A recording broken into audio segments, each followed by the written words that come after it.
Have you ever found yourself confused? I mean, really confused. You finally build up the courage to roll out of bed after spending 10 hours scrolling on Instagram.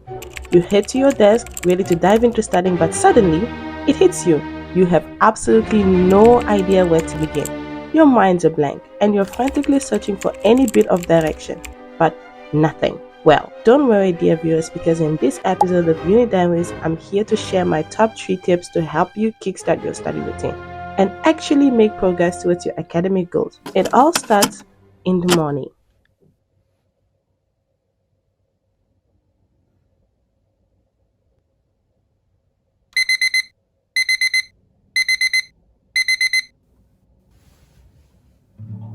Welcome to my morning routine. You probably heard this a lot. Your morning sets the tone for your entire day. Well, this is true. The way you start your day can really make a difference on how successful and manageable your day feels. That's why having a quick, easy morning routine is key.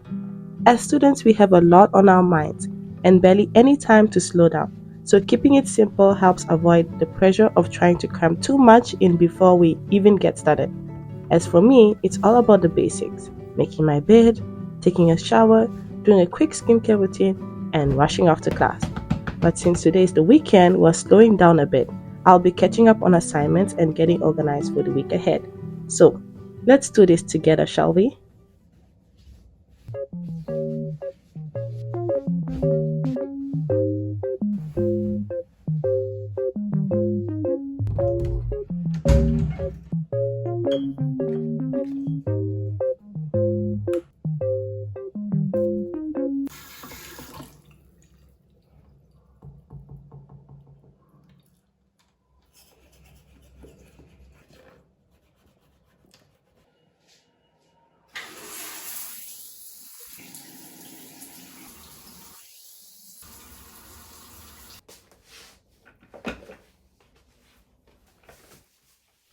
Alright, we are finally at our desk, feeling motivated and ready to get things done.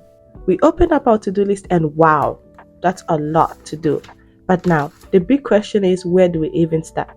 If you're thinking the best move is to begin with the easiest task, well, don't. Hear me out. Most of us have been taught that starting small and easy will give us a motivational boost. And it does, at first. But here's the thing: those bigger, tougher tasks are still hanging over us, and that lingering feeling can drain our energy and motivation throughout the day. So instead, I use a strategy called Eat the Frog. Yes, you heard that right. This technique, made popular by a productivity expert Brian Tracy in his book Eat That Frog, is all about starting with your biggest, most challenging task, the one you're most likely to avoid. By tackling this frog first, you overcome the hardest part of your day, gaining a sense of accomplishment that makes everything else feel easier.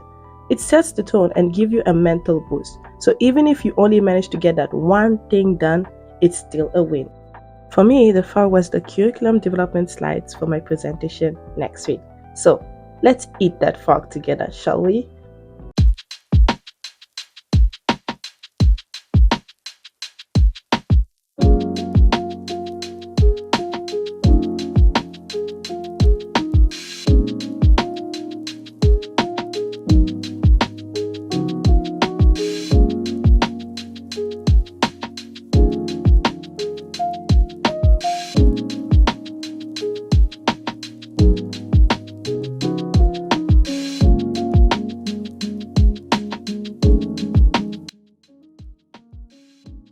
Now, once you're working, there's one thing that can sneak up fast: distraction.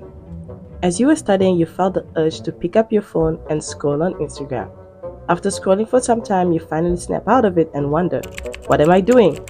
Well, this is a typical situation for most of us, including myself, which is why I started using the Pomodoro technique.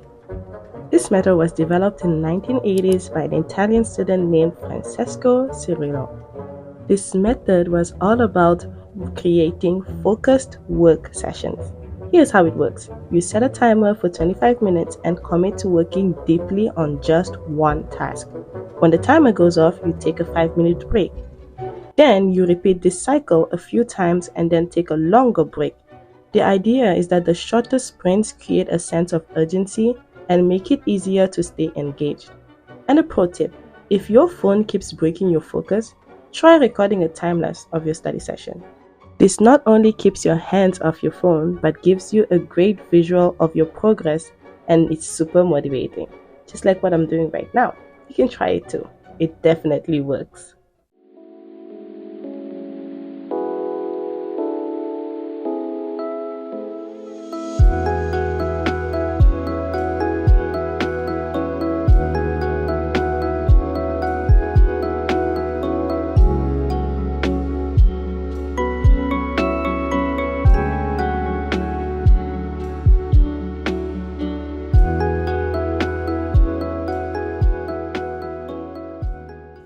It's been a few hours of studying, and you're feeling satisfied with your progress, so you decided to take a well-deserved break before you continue your second part of your study session. But then, after your break, you soon realize you don't remember anything you studied prior to that. You're feeling totally demotivated, and you dread the thought of starting the whole process all over again. Well, before you do that, let's talk about one of the best study techniques for actually retaining what you learned. Active recall. You might have heard of this term a lot, but here's what it actually means. Active recall, first introduced by Edwina Abbott in the early 20th century, is based on the idea that memory is strengthened by actively retrieving information rather than passively reviewing it. One effective way to practice active recall is blotting. After reading or studying a topic, put your notes aside and you write down everything you can remember. This retrieval process not only shows you what's sticking, but also helps you remember everything you learn into your long-term memory. Flashcards are also another great method for active recall. You quiz yourself and you identify gaps in your knowledge, and you keep on reinforcing the information you need to remember.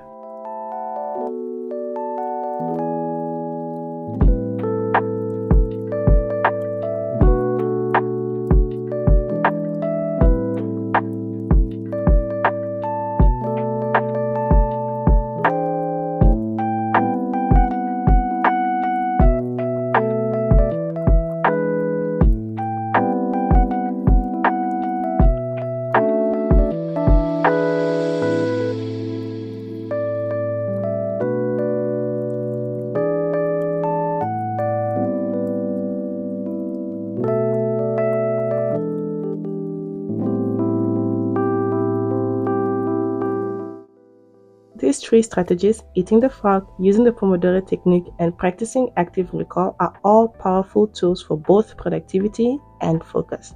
But let's face it, sometimes even the best technique can't overcome plain old fatigue.